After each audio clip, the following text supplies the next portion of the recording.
Cymru, gwlad y gân does dim amheuaeth, ac I hynny barhau mae angen helpu talenta ifanc newydd, a dyna'n union ydi bwriad un o gynlluniau menter iaith Môn.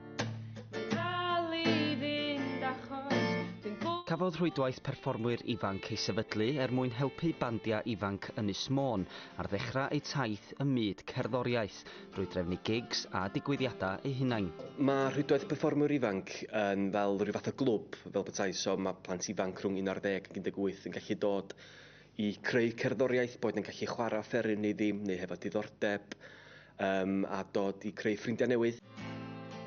A gyda'r trefnwyr yn edrych am fwy o bobl ifanc yr ynys I ymuno, beth felly ydy barn rhai sydd wedi bod yn rhan o'r prosiect yn barod? Mae'n braf dod I nabod pobl gwahanol a pobl sydd yr un diddordebau chdi. Dwi'n meddwl profiad o cael bod ar y llwyfan yn profiad rili da. Dwi'n mwynhau bod ar y llwyfan chwarae. Y profiadau, maen nhw'n fythgofiadwy a mae yna gymaint ohonyn nhw. Ti jyst yn ffeindio dy bobl, dod at y criw iawn a the opportunities are endless. Dyfodol y sîn gerddoriaeth Gymraeg mewn dwylo diogel felly, gyda'r nod o ddenu mwy o bobl ifanc I fentro ffurfio band.